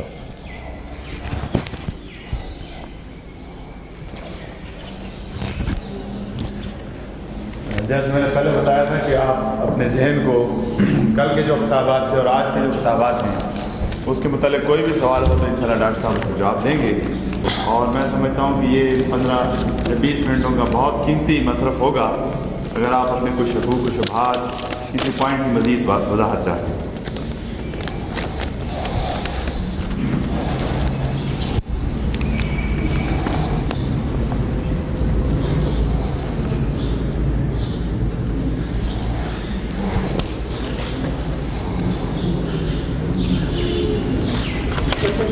امام کو کیا کہتے ہیں، مقتدی کو امام کو شریک کرنا چاہیے، اگر امام رفع عین کرتا ہو تو مقتدی مسجد سے نہیں ہو تو مقتدی کچھ کرتا ہے۔ اصل میں یہ جو فقہی سوالات ہیں وہ آپ اپنے فقہی اساتذہ سے ہی کیجیے۔ باقی جو آپ نے سوال کیا اس کو میں عرض کر دوں کہ پیروی سے مراد یہ نہیں ہے جو آپ کہہ رہے ہیں، وہ یہ ہے کہ آپ آگے نہ بڑھیں، امام کے رکوع کرنے سے پہلے خود رکوع میں نہ چلے جائیں، امام کا جو سر ابھی اٹھا نہیں سجدے سے اور آپ پہلے ہی. بعض لوگوں نے اپنا ایک ردم بنایا ہوتا ہے, انہیں یہ فکر نہیں ہوتی کہ کوشن آ بھی گئی ہے کہ نہیں آ گئی ہے, تو اپنے ردم کے اندر جو ہے وہ موومنٹس کرتے چلے جاتے ہیں, وہ صحیح نہیں ہے. کوشن پر بس یہ ہے اس کا مطلب. باقی ہے کہ مسلک کا کوئی فرق ہو سکتا ہے, کوئی اختلاف رائے ہو سکتا ہے, اس میں کوئی حرج نہیں. یہ اچھا کیا آپ نے لکھ کر دیا تاکہ میں پڑھ دوں گا تو سب کو معلوم ہو جائے گا. آپ نے بتایا کہ اگر پورے شہر میں ایک جامع مسجد نہیں ہو سکتی تو ایک کالونی میں کم از کم ایک جامع مسجد ہونی چاہیے. میرا سوال آپ سے یہ ہے کہ اگر ایک ہی کالونی یا آبادی میں 2 جامع مسجدیں قریب قریب ہوں اور دونوں مسجدوں کے ائمہ حضرات کا مسلک علیحدہ علیحدہ ہو تو اس کے بارے میں آپ کی کیا رائے ہے؟ سوال میں کچھ بات نکلی نہیں. وہ رائے کیا میں دوں گا, وہ تو جو کچھ ہے وہ اس وقت ہے. ڈی فیکٹو سچویشن تو یہ ہے نا کہ ہمارے پورے معاشرے میں سے دین کی روح خارج ہو چکی ہے. کچھ رسومات ہیں, کچھ شکلیں ہیں, انہیں ہم سینے سے لگا کر بیٹھے ہوئے ہیں. رہ گئی رسم ادا روح بلالی نہ رہی, فلسفہ رہ گیا تلقین غزالی نہ رہی. اسلامی معاشرے میں مسلک کی بنیاد پر مسجدیں علیحدہ نہیں ہوں گی اگر صحیح اسلامی معاشرہ, صحیح اسلامی نظام. اور جہاں تک جامع مسجد کا کانسیپٹ ہے وہ تو حکومت ہی کے ساتھ اس کا نظام وابستہ ہوگا. اب ہم تو اس وقت جو کچھ کر رہے ہیں وہ یہ ہے کہ پہلے اس اسلامی نظام کو برپا کرنے کی جد و جہد کریں کہ وہ انقلاب آئے اور صحیح اسلامی نظام پورا کا پورا جو ہے بتمام و کمال قائم کیا جا سکے. سوال یہ کیا پاکستان میں مسلمانوں کے لیے وہ وقت نہیں آیا کہ وہ اپنی حکومت سے جہاد کر کے انقلاب میں تقریریں کرتے تو کئی جماعتیں انقلاب کا نعرہ لگاتے ہوئے آج 42 سال ہو گئے اور ہمیں اللہ تعالیٰ کے ساتھ وعدہ کیا ہوا آج 42 سال ہو گئے اور اللہ تعالیٰ ہم کو مختلف قسم کے عذاب دے کر ہمیں اپنے 42 سال کا وعدہ کیا ہوا بار بار یاد دلایا. مثلاً اوجڑی کیمپ کا واقعہ تھا جو بے جان اسلحہ جو انسانوں کا. میرا خیال ہے یہ سوال اس وقت نہیں کیجیے, یہ تو آپ کالج میں پڑھتے ہیں پھر کسی وقت اس طرح کے سیشن رکھ لیے جا سکتے ہیں, لیکن یہ جو ہے نماز کیمپ سے متعلق, نماز سے متعلق, تقاریر سے متعلق سوال ہونے چاہیے. بیٹھ جائیے. اللہ تعالیٰ آپ کے جذبے کو برقرار رکھے, جہاد کے اس جذبے کو پالے, پروان چڑھائیں, لیکن ذرا تھامیں اپنے سینے میں اسے, اور ذرا تھام ابھی. نالا ہے بلبل شوریدہ تیرا خام, ابھی خام کو پختہ کریں. میرا خیال ہے نہیں ہے, بس ٹھیک ہے, تکلف کی کیا ضرورت ہے. سبحانک اللہم و بحمدک نشہد ان لا الہ الا انت نستغفرک و نتوب الیک. لکھا جاؤ. جیسے آپ نے فرمایا کہ نظام جمعہ جو ہے اس کا تعلق خلافت سے ہے, اس کا ادارہ جو ہے خلافت کا منسلک ہوتا ہے. جو بھی جامع مسجد ہوگی وہاں جو بھی خطاب یا جمعہ ہوگا وہ خلافت کے ہی نامزد خلیفہ یا جو بھی اس کا حکم ہے. اگر خلافت نہیں ہے, ملوکیت ہے, تو جمعے کا ادارہ, جمعے کا معاملہ تب بھی ملوکیت کے ادارے سے وابستہ ہوگا. اگر وہ اس سے وابستہ ہے تو پھر اس کی عوام کی تصحیح, عوام کی اصلاح کی کیسے ممکن کی جا سکتی ہے؟ عوام کی اصلاح تو تقریباً کسی جمعے سے ہی ہو سکتی ہے, پھر تو اس کا ممکن نہیں رہے گا. دیکھیں نا, اس کا جواب تو ہمارے عمل میں موجود ہے کہ ہم نے بھی اپنی 1.5 اینٹ کی مسجد علیحدہ بنائی ہوئی ہے, کوشش کر رہے ہیں. باقی ہے کہ اگر کہیں مستبد نظام ہو اور وہ ملوکیت کا ہو تو وہ مجھ سے اجازت لے کر تو نہیں اپنا نظام قائم کرے گا. وہ تو نظام قائم ہے. اب اس میں رہتے ہوئے اگر وہ زیادہ مستبد نظام ہے اور وہ بالکل اظہار رائے کی اور کوئی وہاں پر آزادی ہے ہی نہیں, تو پھر وہاں خفیہ اندر تحریکیں چلیں گی اور پھر اس طرح کے انقلابات ہوں گے جیسے کہ عالم عرب میں بعض جگہوں پر آ چکے ہیں. بعض جگہوں میں وہ وقت کا مسئلہ ہے, صرف یہ وہ تو آ کے رہیں گے, کتنا ہی اہتمام کر لیں. وہ تو جب تک اس نظام کو نہیں تلپٹ کیا جائے گا وہ بات. اور اس کے لیے اگر تو کوئی ایسی جگہ ہے, کھلی فضا ہے, وہاں پر نظام کے اندر کام کرنے کی گنجائش ہے, حقوق ہیں, تو کھلم کھلا بات ہوگی. نہیں ہے تو وہ انڈر گراؤنڈ بات خود بخود انڈر گراؤنڈ جاتی ہے بات. اب جیسا کچھ ہوا تھا وہ یعنی حرم کا واقعہ مسجد حرام میں, وہ تو یہی ہے نا کہ ناکام رہ گئے اس لیے وہ بغاوت کہلائی. اگر کامیاب ہو گئے ہوتے وہ انقلاب کہلاتا. فرق تو جو ہے وہ صرف نتیجے کے اعتبار سے واقع ہو جاتا ہے.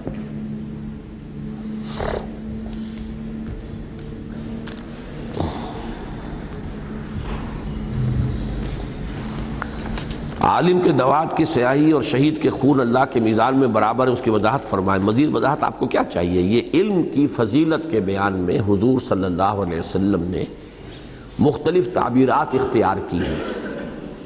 عام طور پر مذہبی مزاج جو ہوتا ہے عوام الناس کا، اس بات کو سمجھ لیں، ان کے ذہنوں میں مذہب کا سارا تعلق عبادات سے وابستہ ہو جاتا ہے۔ علم کی اہمیت ان کے سامنے نہیں ہوتی۔ علم، فکر، سوچ، دانش، عبادات، وہ یہی سمجھیں گے کہ نیکی کا جذبہ جتنا پروان چڑھا اور نفلیں پڑھ لو، اور نفلیں پڑھ لو، اور ذکر کر لو۔ تو اس سے اس کیفیت کو بدلنے کے لیے حضور صلی اللہ علیہ وسلم نے مختلف تعبیرات کے ذریعے سے علم، حصول علم، اور ظاہر بات ہے علم کے لیے پڑھنا پڑھانا ضروری ہے۔ خیرکم من تعلم القرآن وعلمہ، کہیں یہ الفاظ استعمال کر لیے، کہیں یہ کہ ان کو موازنہ کر کے بتایا کہ ساری رات نوافل میں گزارنے سے 1 گھنٹہ علمی مشغلے میں حسن نیت کے ساتھ، نیت صحیح ہو تو یہ اس سے بہتر ہوگا۔ تو اس طریقے سے موازنہ کیا جاتا ہے۔ تو اسی حوالے سے ایک تمثیل یا تشبیہ اس موازنے کے لیے حضور نے یہ اختیار فرمایا۔ سبحان اللہ و بحمدک، نشہد ان لا الہ الا انت، نستغفرک و نتوب الیک۔